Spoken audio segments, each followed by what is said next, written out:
Hey guys, welcome back to Jason Journey Builds. We are in the shop today. We're going to do some wet sanding and put some top coat on doors, fenders, door frames, and the tailgate. So you guys saw me in the last video where I blocked all these parts and I reprimed them because I went to bare metal in a few places. So I've come back today and I've already started blocking. And so since you guys have seen me do that, we won't do that again, but what I'm going to do now is wet sand and just show you how I go about doing that and my preparation for paint. Alright guys, real quick before we get started, me and Jody want to say thank you to Daniel and Ed for sending us a super thanks. We had no idea what that was or where that came from, but we got a notification and we just wanted to tell you thank you.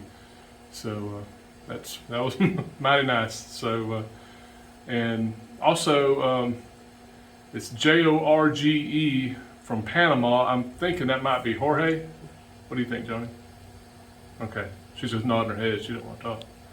So, I put a mask on because I didn't want to have to deal with the dust. So anyways, sends us lots of nice letters and I want to tell him thank you for watching way down in Panama.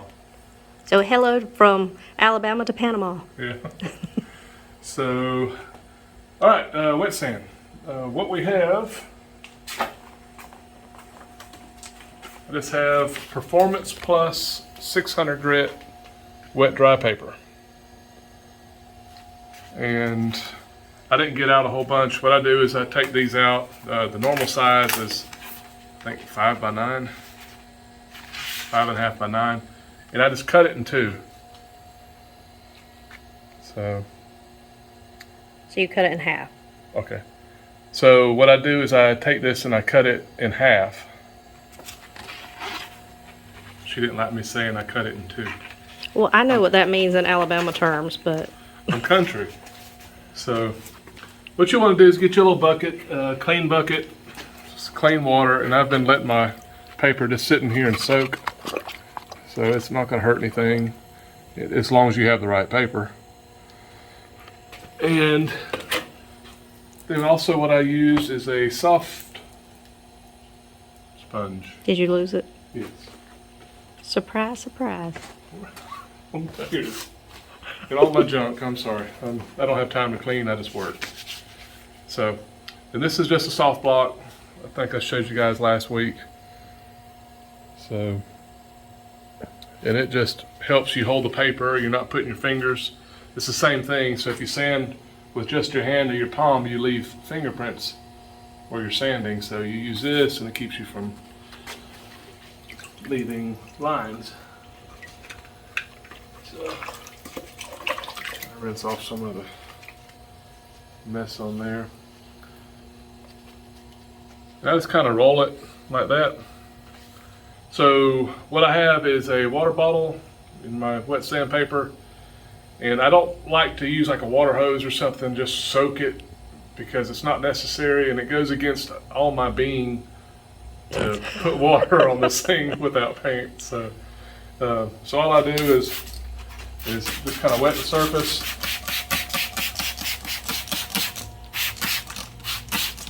Make sure your paper stays wet. And all I'm doing is just, you'll feel it, you can feel it cutting, and then once you've got through, it really gets slick. See, right here, it's just kind of glides right over it, but then when you hit where I haven't sanded, you could really feel it pulling. And I try to sand. So like it's dragging now. Right. So I need to put some more. Oh, I got 2 pieces of paper. There's that. And then I'll just kind of continually re-wet my paper and kind of rinse it off.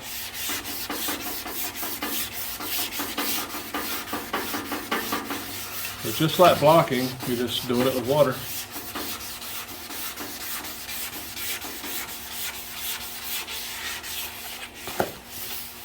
And 600 grit, some people might say it's a little fine for single stage. But I talked with my buddy at Ken's Pro Colors, and he assured me this will be great, and I'll get the results that I'm looking for with it. So I can tell right back here, Johnny, when I pull back on it, nice and slick. So I don't want to just sand too much. Boy, that feels nice already.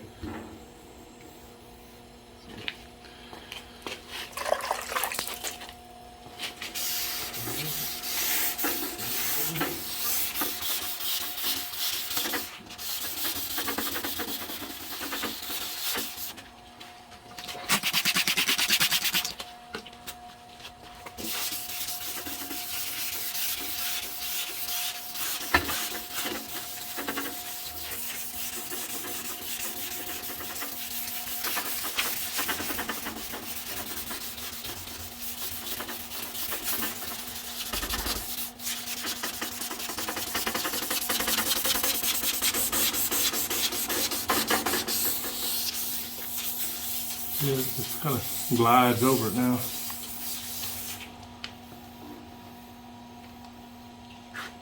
And since this has got a little radius here, something I said not to do, but lightly.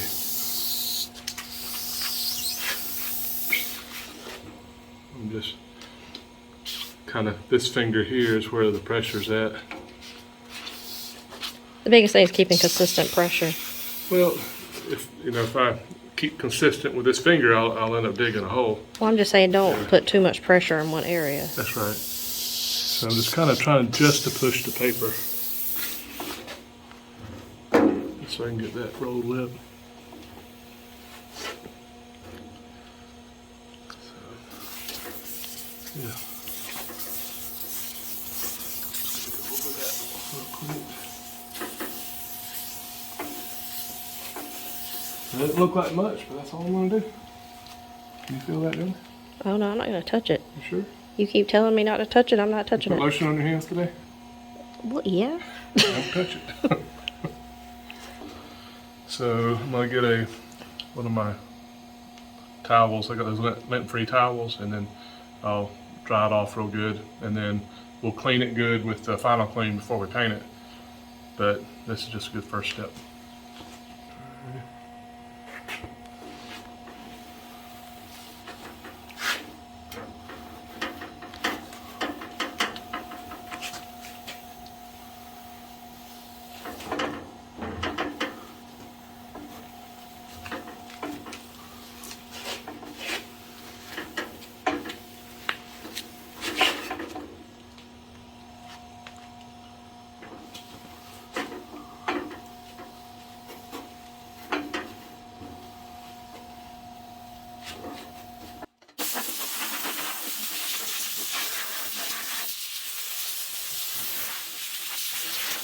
That's some light to put on that, but it is.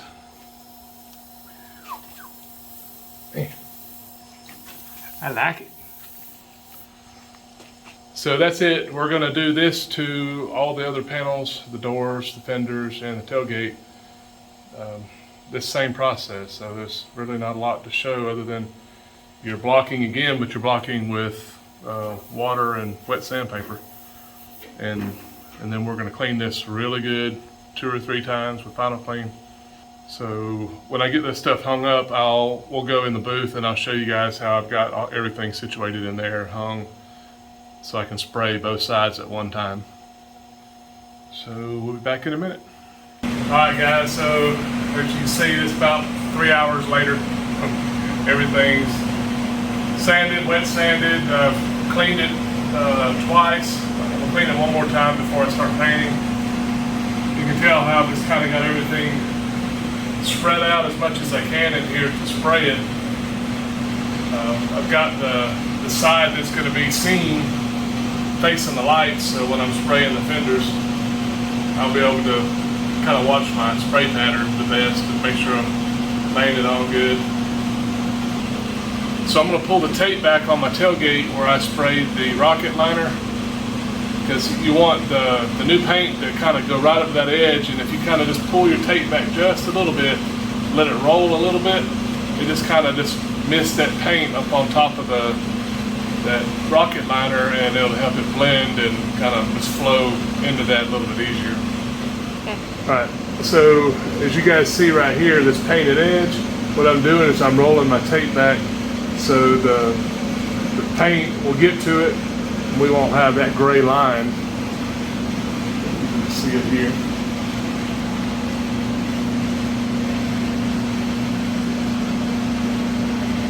By the way, sorry for the fan, but I need to let it run and keep sucking the last little bit of trash, whatever's in the booth, pull all the dust and the trash out. I just want to make sure you guys remember to seam seal the edges of your window frames if you have new ones.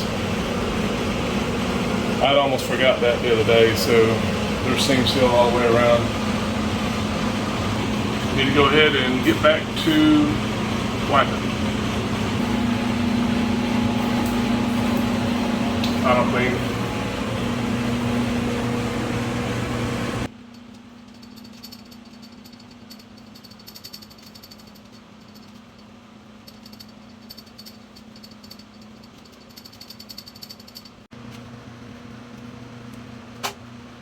Per a typical day in Alabama, it's starting to rain. So, I swear, it's always something, but I think we're going to wait and see what this cloud's going to do real quick. I just don't want the humidity to get up too high. So, be back in a minute. Well, I didn't wait for you guys. Well, I didn't wait for Joni. Sorry, Mark. We got plenty to paint, so in another video, maybe it'll be laying the paint out and how I set up my gun and spray the color. But as y'all know, the storm came. It was actually 2 days before I could spray this after that. And Joni wasn't here, and we were kind of racing the humidity because humidity gets real good middle of the day, but towards the evening it starts raising back up again. So Joni wasn't home, so I had to get it done. So really, really good results. It couldn't be any better. And I'll let you guys see. Joni, come show you there. I don't think I could have laid it down any flatter than that. I'm so happy.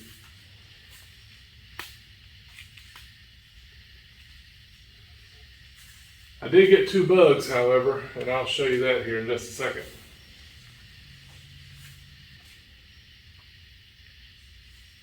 So the tailgate laid down really good, but well, the little fella isn't there anymore. But he lit on this thing when I laid down the last coat. And I've always heard if you get a bug on your paint, stop, but just don't mess with him, don't try to dig him off. So I just let him sit there and become one with the tailgate. What we'll do is we'll use some 1500 then 2000 grit wet sandpaper, and then the small buffing wheel, and we'll just buff him out. So it's unfortunately that one little dude right there, and did have one gnat on the door. So this door, perfectly straight, nothing. And then we had this little guy, and there again, you know, we're painting in a temporary booth, and this was, and honestly, I was painting later in the day. This was it about 7 o'clock at night? I don't know. You've been out here so much because, like I said, between thunderstorms and fighting humidity. So it was really later than it needed to be, because that's when all the bugs come out. And I would rather be painting by 1 or 2 o'clock in the afternoon. But all the flying whatevers are out, and little beetles and everything start finding the way in. So it's pretty perfect. Other than that, I see myself in it. It's good. I'm happy with it. So, anyways, we're painted. So, next video we'll have something else we'll spray. We'll spare you guys the details on the prep and maybe just kind of show you guys the detail as far as spraying. So, appreciate you guys hanging out with us today, and see you soon. You guys take care.